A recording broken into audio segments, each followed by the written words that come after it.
Parliament में आपके समर्थन में बोलने वाला नहीं, गरजने वाला वहां पहुंच गया है। आपकी ताकत थोड़ी बढ़ गई है। आपका सांसद अब गूंगा और बहरा नहीं है, आपका सांसद बोलने वाला है। और आपकी कोई आवाज यहाँ अकोढ़ा में गूंजेगी तो आपकी आवाज दिल्ली में भी गूंजेगी, ये एकदम विश्वास के साथ है, इसमें कोई दो राय नहीं। बिहार परिवर्तन की धरती है, बिहार बुद्ध की धरती है, शांति और अहिंसा की धरती है, प्रेम की धरती है। यह नफरत को काटती है और शांति को बढ़ावा देती है।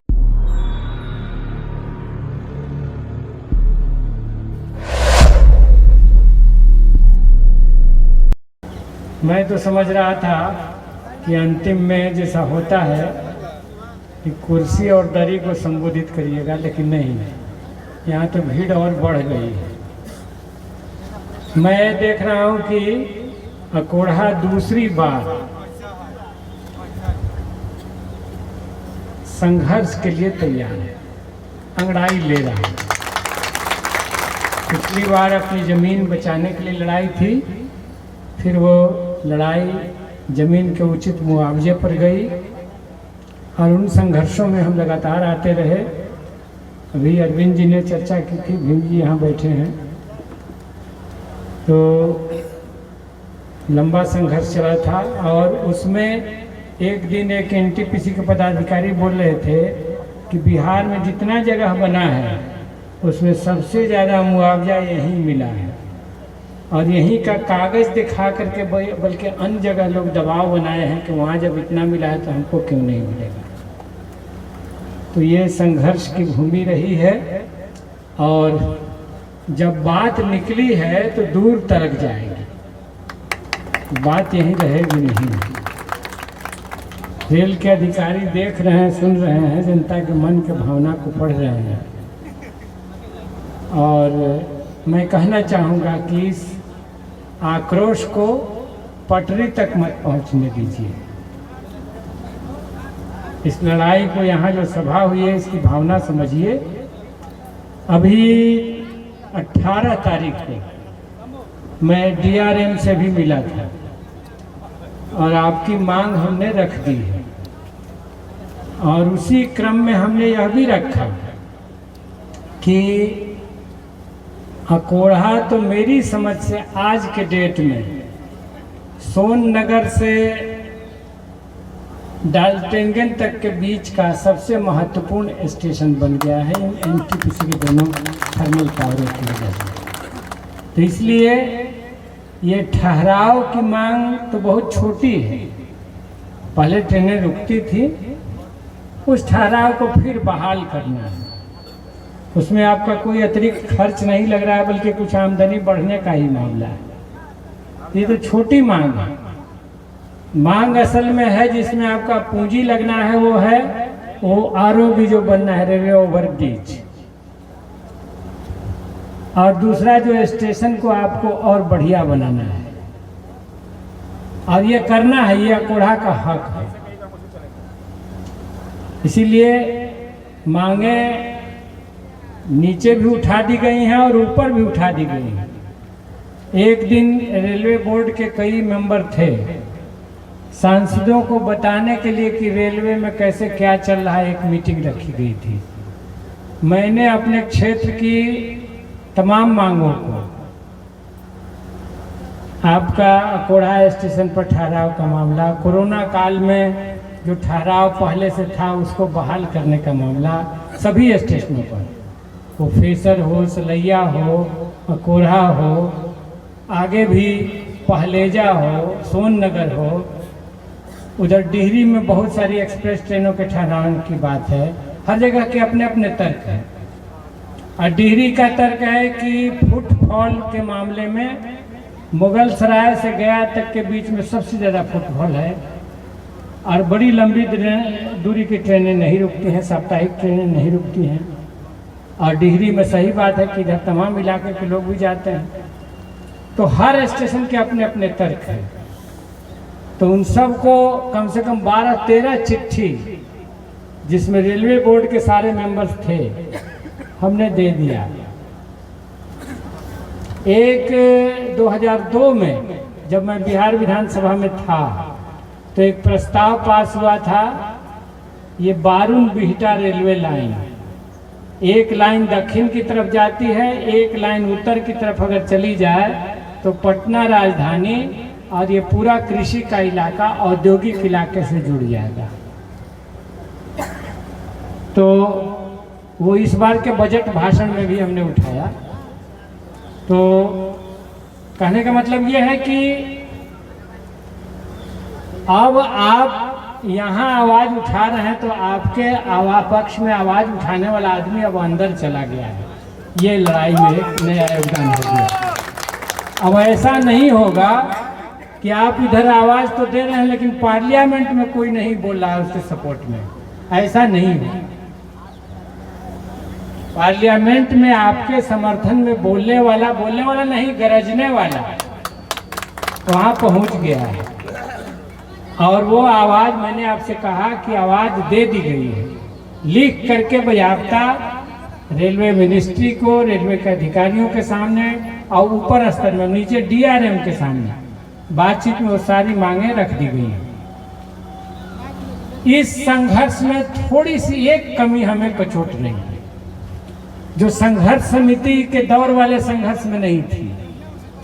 उस समय जो यहाँ संघर्ष समिति बनी थी, जिसके अध्यक्ष थे शायद भीम सिंह जी और अरविंद जी थे सेक्रेटरी, प्रबल मुखिया भी थे और अन्य लोग भी थे, सभी थे।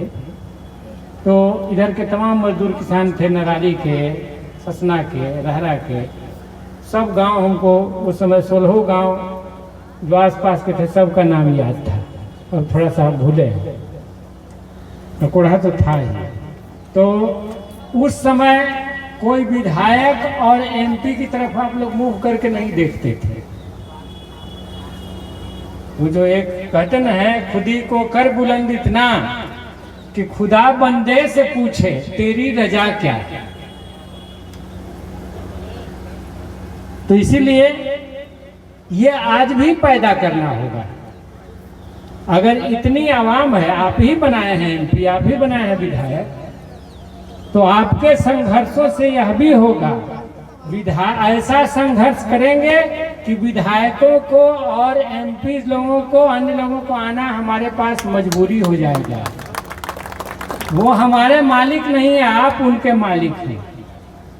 लोकतंत्र में, डेमोक्रेसी में जनता मालिक है, और ये काराकाट में जनता ही मालिक थी, जिसने भाजपा के प्लान ए और प्लान बी दोनों को फेल कर दिया, दोनों को हरा दिया।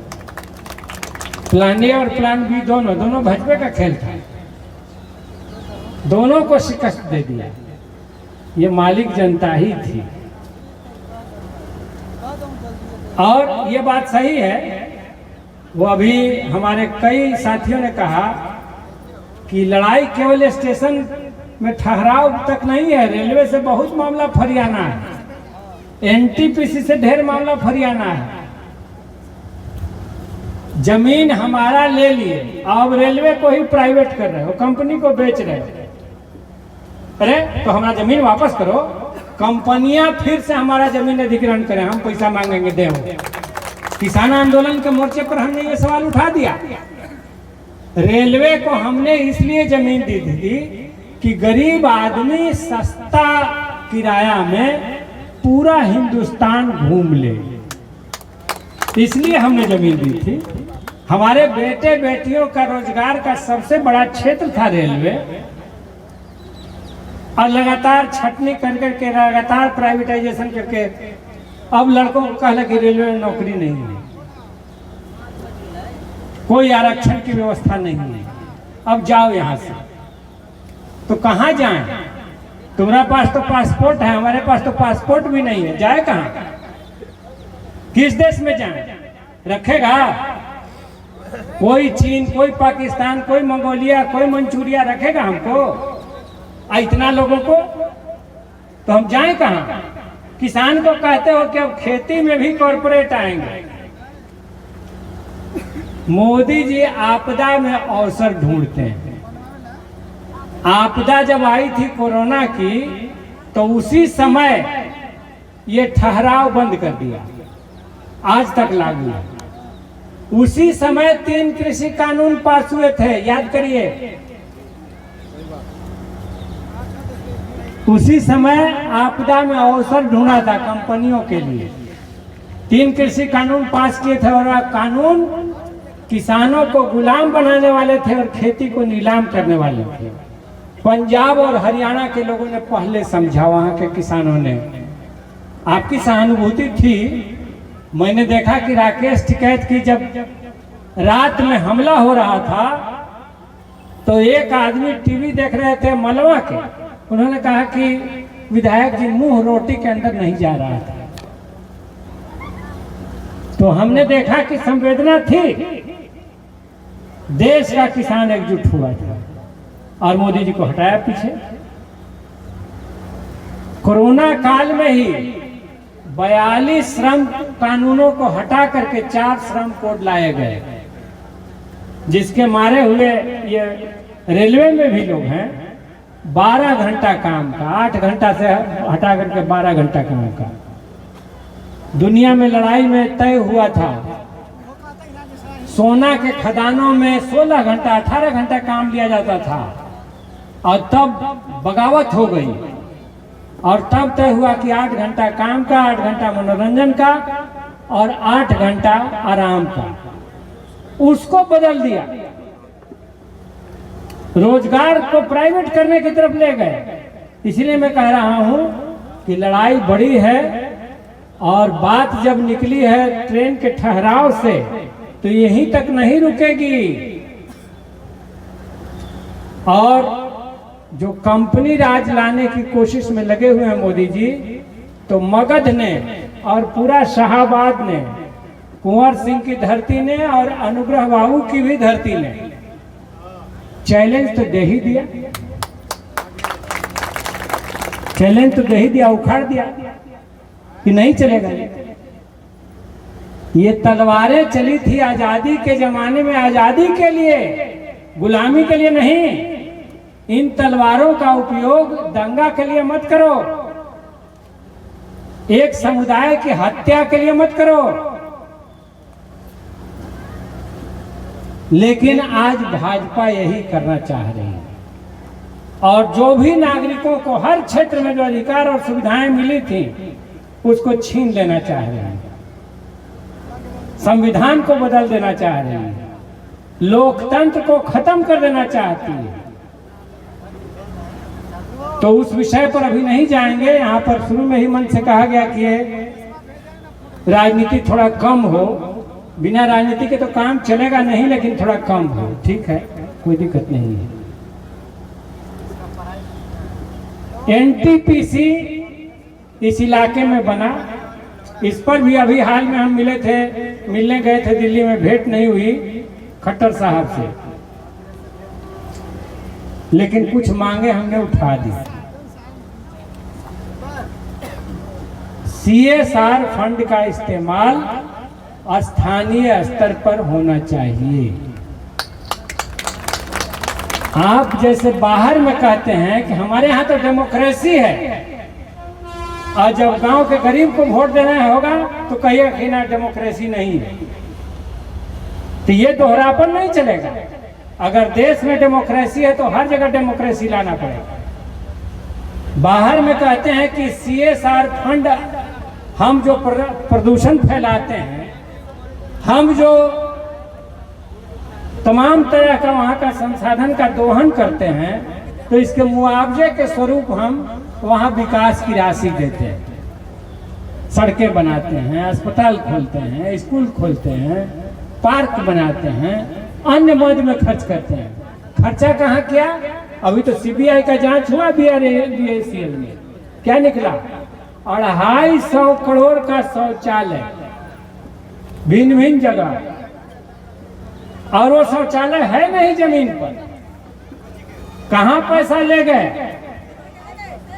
तो आपके मन में जो आक्रोश है मैं भी देख रहा हूं, और एनटीपीसी और बीआरबीसीएल को दोनों को दुरुस्त करना है, उसको ठीक करना है, बिल्कुल ठीक करना है।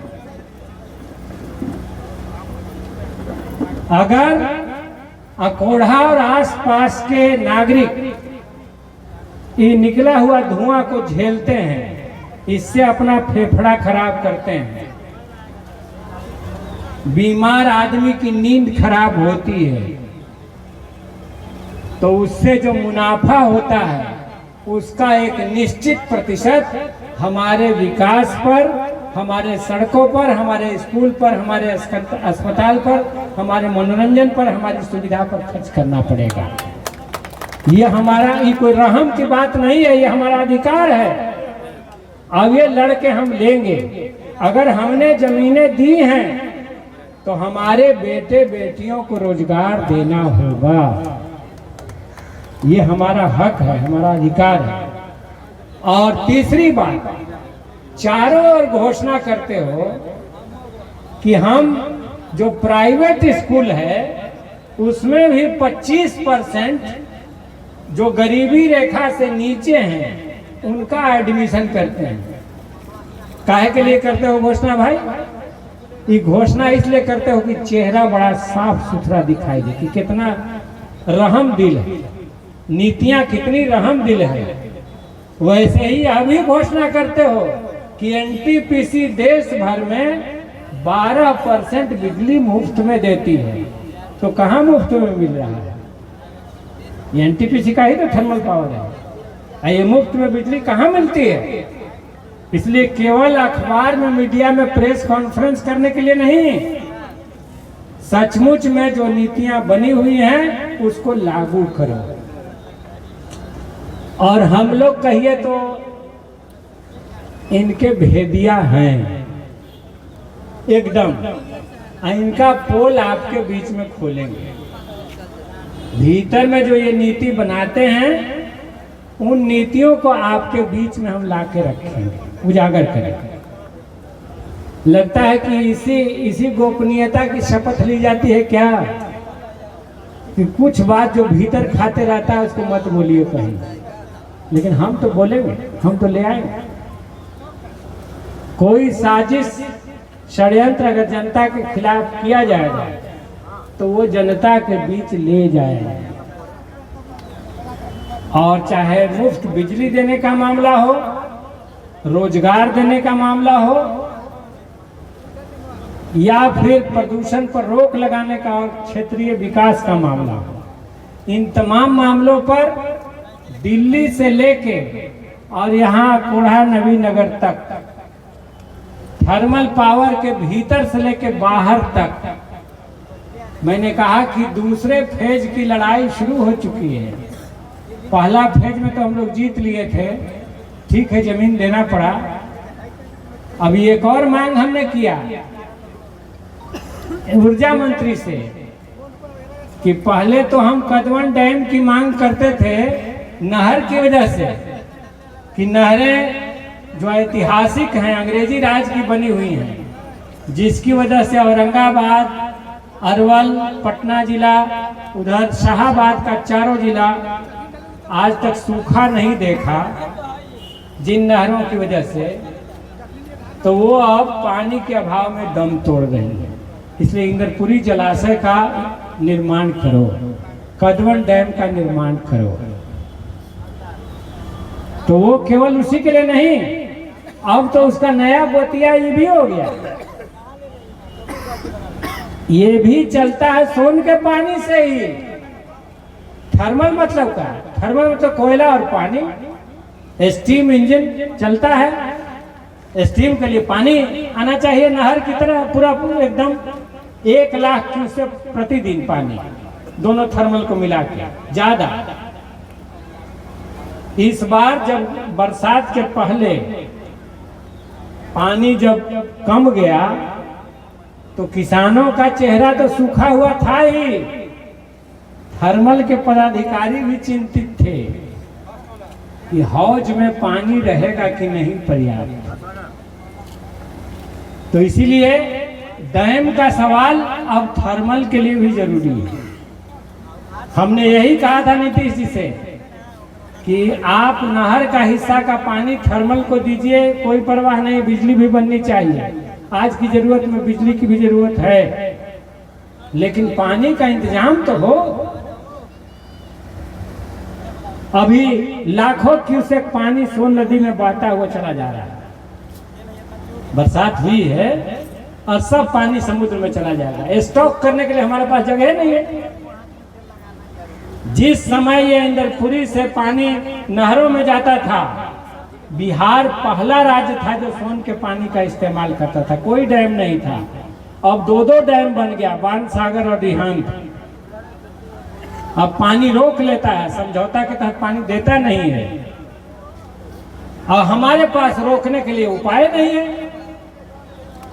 तो डैम बना करके पानी जमा रखो, जरूरत के आधार पर उसको छोड़ते रहो।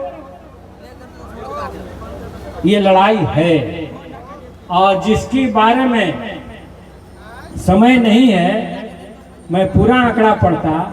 प्रबल जी ने वो मामला छेड़ा था, लेकिन उस पर लड़ाई चल रही है अभी भी। सरकार भी उधर से है, हम लोग इधर से। इंडिया गठबंधन इस साइड में है, उधर एनडीए।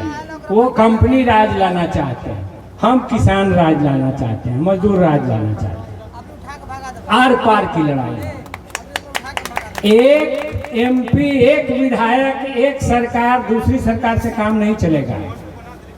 ये जो आमने सामने की लड़ाई चल रही है, एक तरफ मजदूर, किसान, नौजवान, महिलाएं हैं और दूसरी तरफ कंपनियां खड़ी हो रही हैं।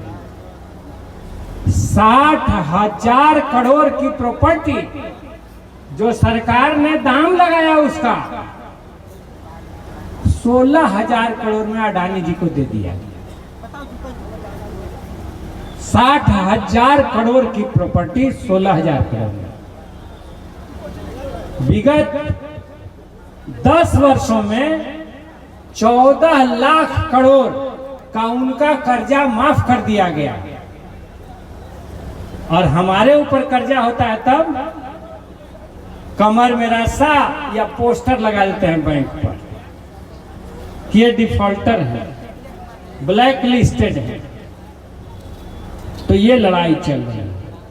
2 लाख करोड़ रुपया अभी 23-24 में किसानों ने, रिजर्व बैंक का आंकड़ा है, 2 लाख करोड़ रुपया भारत के खजाने में सरप्लस दिया फार्मिंग से, खेती से। और हमारा कर्जा माफ नहीं होता है, कर्जा माफ होता है कॉर्पोरेट का। तो इसमें कितना मेहनत करिएगा। आपकी खेती को घाटे में रहना, आपके बेटे बेटियों को रोजगार नहीं मिलना, आपके बूढ़े बूढ़ियों को वृद्धावस्था पेंशन नहीं मिलना। हम लोगों ने तो मांग उठाई कि 3,000 का पेंशन करो। तो ये सारी लड़ाइयां हैं। उस समय जब हम आए थे, जब भूमि अधिग्रहण के खिलाफ लड़ाई चल रही थी, तो उस समय भी ये सारे एजेंडे रखे गए थे। और यहाँ ये बात निकली है स्टेशन पर ट्रेन रोकने से, लेकिन बात आगे जाएगी, निश्चित रूप से आगे जाएगी और लड़ाई चलेगी चौतरफा। क्योंकि वो सारे कष्ट से, महंगाई से, बेरोजगारी से, उन सारे से संघर्ष चलेगा। गरीबी से अभी नवीनगर ब्लॉक पर ऐतिहासिक प्रदर्शन हुआ मजदूरों का, कृषि मजदूरों का, गरीबों का। नीतीश बाबू ने घोषणा कर दिया था कि 34% ऐसे लोग हैं जिनकी आमदनी एक दिन में 72,000 से भी कम है। और ऐसे गरीबों को हम 2 लाख रुपया देंगे। उस समय जब घोषणा किए थे, जब जातीय जनगणना हो रही थी, जब तेजस्वी जी के साथ थे, अब भाजपा के साथ चले गए तो उसको भुला गए। अब जुमला पार्टी के साथ चले गए। 15 लाख का कैश आ जाएगा तो 2 करोड़ एक साल में रोजगार मिल जाएगा। अब बाद में कही तो जुमला था। तो ऐसे ही 2 लाख रुपया देने का घोषणा गरीबों को, ये जुमला था। तो नीतीश बाबू से हमने कहा है कि हम ये नहीं होने देंगे। नीतीश बाबू, हम आपका गट्टा पकड़ के ये पैसा लेंगे जो घोषणा किया था। अब इसी के लिए नवीनगर में अभी 3,000-4,000 लोगों का जुलूस निकला, जिसको राधिका रमन सिंह लिखते थे कि ये तो दरिद्र नारायण है, ये तो नर नहीं नारायण है। इन्हीं लोगों में उन्होंने नारायण देखा था। तो कल उन्हीं नारायणों का दर्शन हुआ नवीनगर को। और उनकी भारी भीड़ जुटी। तो मैं ये कहना चाहता हूँ, आप इत्मीनान रहिए, स्टेशन पर यहाँ ठहराव तो होना है। ये लड़ाई आगे बढ़ेगी, लिखा पढ़ी से भी होगा, पार्लियामेंट के बहस से भी होगा, और नहीं होगा तो जैसे पहले आते रहे हैं, आपका धरना यहाँ नहीं वहाँ भी होगा तो मैं उसमें भाग लेने आऊँगा। इतना एकदम इत्मीनान रखिए, इतना इत्मीनान रखिए। और मैंने यही कहा कि आपको मुखापेक्षी नहीं होना है, आप हैं भी नहीं, आप में खुद इतना दम है। एक संघर्ष समिति इसकी भी बननी चाहिए। एक सुझाव ये हमारा होगा, यहाँ सभी मुखियागण हैं, स्थानीय गार्जियन लोग हैं, तो एक कहेंगे कि जैसे भूमि अधिग्रहण के खिलाफ आपने संघर्ष समिति बनाई थी, वैसे ही एक संघर्ष समिति एक बननी चाहिए। अब इतनी बड़ी सभा में नहीं होगी, बाद में कुछ लोगों को लेकर के बैठक बुलाइए, और जो अगुआ लोग हैं, सक्रिय लोग हैं, एक कमेटी बने। हर पंचायत में, हर गांव में तुरंत सूचना चली जाए, इस दिन ये कार्यक्रम है। और बिल्कुल शांतिपूर्ण संघर्ष से ही आपने अपने जमीन के मुआवजे की लड़ाई भी जीती थी, और इस बार भी शांतिपूर्ण संघर्ष से ही हम यहाँ ट्रेनों का ठहराव की लड़ाई भी जीतेंगे। रेलवे से संबंधित जो भी मामला है, उन संघर्षों को हम जीतेंगे। और मैंने आपसे कहा, आपको आश्वासन दिया कि अब आपकी ताकत थोड़ी बढ़ गई है। आपका सांसद अब गूंगा और बहरा नहीं है, आपका सांसद बोलने वाला है, और आपकी कोई आवाज़ यहाँ अकोढ़ा में गूंजेगी तो आपकी आवाज़ दिल्ली में भी गूंजेगी।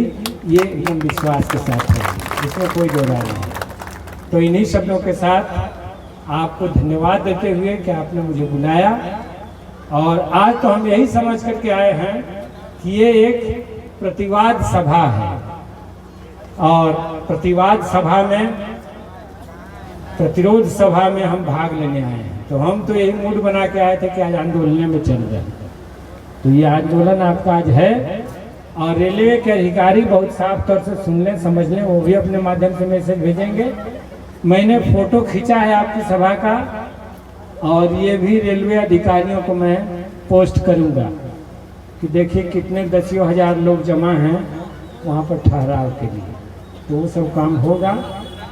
अंत में जिसको शुरू में कहना चाहिए था, आपने मुझे इस बार काराकाट का नेतृत्व करने का जो अवसर दिया है, और नवीनगर विधानसभा से भी आपने जो लीड दिया है, इसके लिए आपको धन्यवाद कहना हम भूलेंगे नहीं। हृदय से शुक्रिया। और ये दूसरी बार हुआ है मोदी जी, पिछले विधानसभा में और इस बार के लोकसभा में, दोनों में आपकी पराजय हुई है। अभी भी अगर नीतियों को नहीं सुधारिएगा तो तीसरा पटखनिया के लिए भी तैयार हो जाइए 25 में। सीधा सीधी बात, 25 में हमें इस बार जो चूक रह गई, थोड़ी सी जो चूक रह गई थी पिछली बार, 25 में नहीं चूकना है। बिहार परिवर्तन की धरती है, बिहार बुद्ध की धरती है, शांति और अहिंसा की धरती है, प्रेम की धरती है।